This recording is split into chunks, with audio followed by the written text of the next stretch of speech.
राखायला हवी निज खून.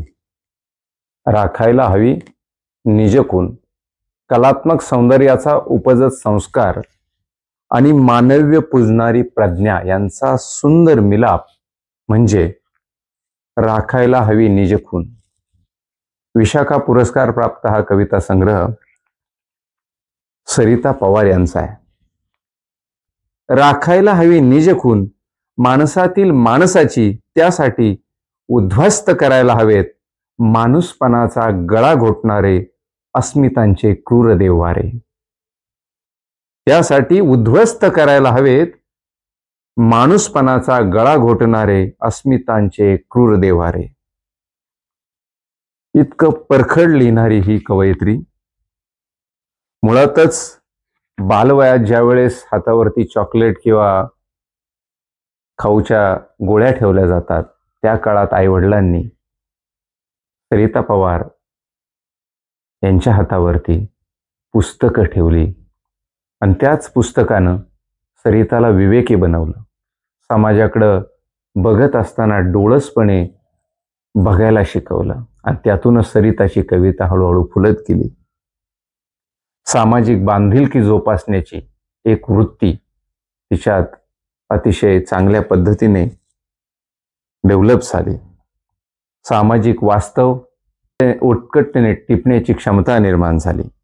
अशा ह्या कविता संग्रहातल्या सगळ्याच कविता अतिशय चांगल्या आहेत, परंतु एक आवडलेली कविता, सगळं कर बयो पण प्रश्न मात्र विचारू नकोस. निर्भयपणे ओलांडते आहेस आदिम रूढी परंपरांचे कातीव काठ. निर्भयपणे ओलांडते आहेस आदिम रूढी परंपरांचे कातीव काठ. सारली आहेस बाजूला तुझ्या मानवी जाणीवांवरील बाईपणाची बाळबोध सुरक्षित दुलई. दिवसागणिक भिंतय तुझ्या अंगात बंडाचं वारं. हद्दपार केले आहेस अलीकडे तू तुझ्या जगण्याला चिकटलेले किवीरवाणी संदर्भ.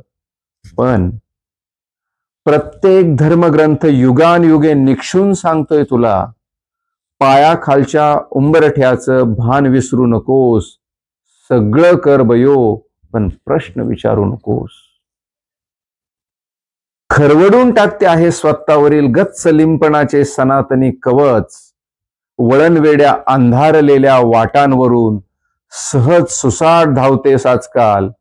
टिकली, बांगडी, पैंजण, जोडवी बंध सैलावले आहेत तुझ्या व्यसनाचे. पाळी बिळी विटाळ किटाळ सरसकट मुडीत काढतेस ग तू. पण उजवीकडचं देवघर लक्षात आहे ना ग तुझ्या. त्या दिवसात त्याच्या सावलीलाही फिरू नकोस. सगळं कर वयो पण प्रश्न विचारू नकोस.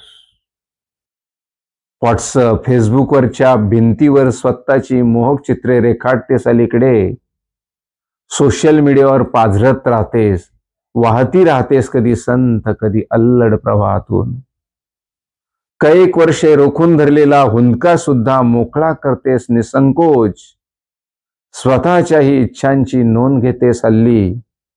वरच्यावर झेलू पाहतेस तुझ्या वैयक्तिक अस्तित्वावर पडणारा घाला. अगं पण टाळत जा या जीव घेण्यात चुका. तगून राहायचंय ना तुला तर दुःखाला वाचा फोडू नकोस. सगळं कर वयो पण प्रश्न विचारू नकोस. बाई ग, तुझ्या नादानपणामुळे कुटुंबे दुभंगतायत. तुझ्यामुळे नाती टोकदार होतायत म्हणे हल्ली. तुझ्या फुगडीचा फेर विस्तारू लागलाय अंगणाबाहेर, तसा होऊ लागलाय पुरुषांचा चारित्र्यभंग. तुझ्या फुगडीचा फेर विस्तारू लागलाय अंगणाबाहेर, तसा होऊ लागलाय पुरुषांचा चारित्र्यभंग. तुझा वावर, तुझे कपडे वितळवू पाहतायत त्यांचे संवेदनशील अवयव. तुझा वावर, तुझे कपडे वितळवू पाहतायत त्याचे संवेदनशील अवयव. तसा तुझ्या भोवती रचला जातोय आरोपीचा जाळीदार पिंजरा. एकटी पडतेस, धडपडतेस बयो. धगधगत्या काळजातल्या स्वातंत्र्याच्या वल्गना राहू देत ग उंबरठ्या बाहेर. पदर सावर, घे मिटून स्वतःला भिंतीच्या पंखाखाली. पदर सावर, घे मिटून स्वतःला भिंतीच्या पंखाखाली. अंत न संपणारी अंधारी वाट सोपी नसते. चालू नकोस, सगळं कर बयो, पण प्रश्न विचारू नकोस. सगळं कर बयो, पण प्रश्न विचारू नकोस. स्त्री जाणीव अतिशय प्रगल्भतेने, टोकदारपणे मांडत असताना संयमित भाषेचा वापर करून राखायला हवी निजखुण हा कविता संग्रह सरिताने लिहिलेला आहे.